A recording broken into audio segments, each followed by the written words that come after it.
आज हम जानेंगे छत्तीसगढ़ के प्रथम बैरिस्टर और स्वतंत्रता सेनानी बैरिस्टर ठाकुर छेदीलाल के बारे में। उनका जन्म अकलतरा में, जो अब जांजगीर चांपा जिले में है, एक ठाकुर परिवार में हुआ था। वे न केवल स्वतंत्रता सेनानी थे, बल्कि 1946 में भारत की संविधान निर्मात्री सभा के सदस्य भी बने। सबसे पहले उनकी जीवन यात्रा पर एक नजर डालते हैं। उनका जन्म लगभग 1887 में अकलतरा के ठाकुर परिवार में हुआ। कुछ स्रोतों में यह वर्ष 1886 भी बताया जाता है।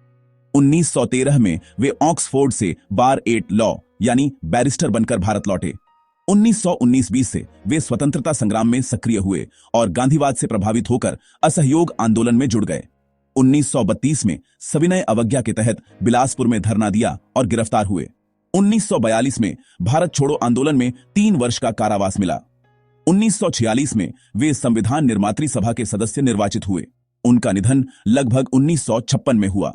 अब जानते हैं उनके परिवार और नाम से जुड़ा रोचक प्रसंग। उनका जन्म अकलतरा में हुआ, जो बिलासपुर के निकट वर्तमान जांजगीर चांपा जिले में है। उनके पिता का नाम ठाकुर पचकोट सिंह था और वे एक प्रतिष्ठित ठाकुर जमींदार परिवार से थे। कहा जाता है कि पहले की संतानें न रहने पर तीजा के दिन जन्मे इस बालक का कान छिदवाया गया और इसी से उनका नाम छेदीलाल पड़ा। आगे चलकर यही बालक छत्तीसगढ़ का पहला बैरिस्टर बना। अब जानते हैं उनकी शिक्षा यात्रा। प्रयाग के म्योर कॉलेज से इंटरमीडिएट के बाद वे उच्च शिक्षा के लिए इंग्लैंड के ऑक्सफोर्ड विश्वविद्यालय गए। वहां उन्होंने अर्थशास्त्र, राजनीति और इतिहास में BA ऑनर्स, फिर इतिहास में MA LLB और बारेट लॉ की उपाधि प्राप्त की। 1913 में वे बैरिस्टर बनकर भारत लौटे। वे बिलासपुर और छत्तीसगढ़ के प्रथम बैरिस्टर थे और विदेश जाकर पढ़ने वाले छत्तीसगढ़ के पहले विद्यार्थी माने जाते हैं। अब जानते हैं उनके क्रांतिकारी संपर्क के बारे में। लंदन में वे इंडिया हाउस नामक क्रांतिकारी संगठन के संपर्क में आए। बताया जाता है कि उन्होंने फ्रांस में बम निर्माण का प्रशिक्षण भी लिया। स्वदेश लौटकर वे 1919 से स्वतंत्रता संग्राम में सक्रिय रहे। 1921 में उन्होंने बनारस विश्वविद्यालय और 1922 में गुरुकुल कांगड़ी में इतिहास के प्राध्यापक के रूप में अध्यापन भी किया। अब आते हैं उनके जीवन के निर्णायक मोड़ पर। गांधी जी से प्रभावित होकर उन्होंने 1920 के असहयोग आंदोलन के लिए अपनी वकालत छोड़ दी। उन्होंने सत्याग्रह और सामाजिक सेवा को अपना लिया। 1921 में बिलासपुर के राजनैतिक सम्मेलन में उन्होंने जन जागृति के लिए ओजस्वी भाषण दिया। इसी वर्ष मध्य प्रांत कांग्रेस समिति के गठन में वे अखिल भारतीय कांग्रेस समिति के प्रतिनिधि निर्वाचित हुए और राष्ट्रीय शिक्षा मंडल के सदस्य भी बने। अब जानते हैं वे किन किन आंदोलनों में शामिल रहे। 1920 का असहयोग आंदोलन, जिसमें उन्होंने वकालत छोड़ दी। 1930 से 32 का सविनय अवज्ञा आंदोलन। 25 फरवरी 1932 को बिलासपुर में धरना और गिरफ्तारी। व्यक्तिगत सत्याग्रह में भी उन्होंने भाग लिया। और 1942 का भारत छोड़ो आंदोलन 9 अगस्त को बिलासपुर में, जिसके कारण उन्हें 3 वर्ष का कारावास हुआ। अब आती है उनकी सबसे बड़ी उपलब्धि।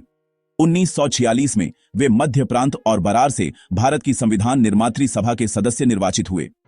उन्होंने पूर्णकालिक सदस्य के रूप में संविधान निर्माण में अंत तक सहयोग किया। यह छत्तीसगढ़ के लिए गौरव की बात है कि उनकी माटी का एक व्यक्ति भारत के संविधान निर्माण से सीधे जुड़ा। परीक्षा की दृष्टि से यह उनका सबसे महत्वपूर्ण तथ्य है। अब जानते हैं उनका राजनीतिक जीवन। 1927 में वे स्वराज दल की ओर से मध्य प्रांत के विधायक बने।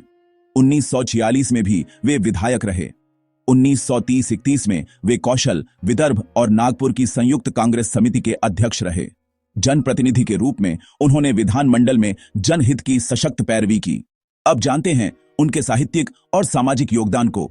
वे केवल विधिवेत्ता नहीं, बल्कि लेखक और समाजसेवी भी थे।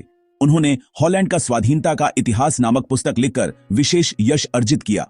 उन्होंने ठाकुर सेवा समिति का गठन किया और सेवा समिति पत्रिका का संपादन भी किया। उन्होंने रामलीला के मंच से राष्ट्रीय रामायण का अभिनव प्रयोग करके सांस्कृतिक माध्यम से राष्ट्रभाव जगाया। अब एक झलक में उनके संपूर्ण योगदान को समझते हैं। वे छत्तीसगढ़ के प्रथम बैरिस्टर, संविधान सभा के सदस्य और स्वतंत्रता सेनानी थे। वे मध्य प्रांत के विधायक भी रहे और उनका क्रांतिकारी संपर्क भी रहा। वे एक शिक्षाविद, लेखक और समाज सेवी भी थे। राष्ट्रीय रामायण जैसे सांस्कृतिक नवाचार उनकी बहुमुखी प्रतिभा के प्रतीक हैं। अब जानते हैं उनकी विरासत।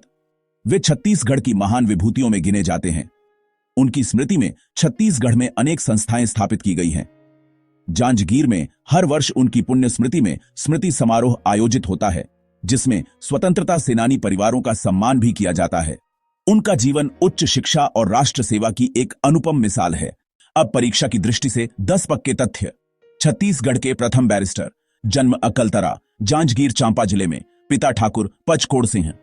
शिक्षा म्योर कॉलेज प्रयाग और फिर ऑक्सफोर्ड। 1913 में बार एट लॉ। लंदन का इंडिया हाउस, बनारस विश्वविद्यालय और गुरुकुल कांगड़ी में अध्यापन। 1927 और 46 में विधायक। सबसे महत्वपूर्ण, 1946 में संविधान निर्मात्री सभा के सदस्य और पुस्तक हॉलैंड का स्वाधीनता का इतिहास। तो चलिए अंत में रिवीजन कर लेते हैं। बैरिस्टर ठाकुर छेदीलाल छत्तीसगढ़ के प्रथम बैरिस्टर, स्वतंत्रता सेनानी और संविधान सभा के सदस्य। जन्म अकलतरा में, शिक्षा ऑक्सफोर्ड से। 1913 में बैरिस्टर, असहयोग, सविनय अवज्ञा और भारत छोड़ो आंदोलन में भागीदारी। 1946 में संविधान निर्माण में योगदान। अगर यह प्रस्तुति उपयोगी लगी हो तो कृपया लाइक करें, शेयर करें और गोपाल्स नॉलेज वर्ल्ड को सब्सक्राइब जरूर करें। जय हिंद।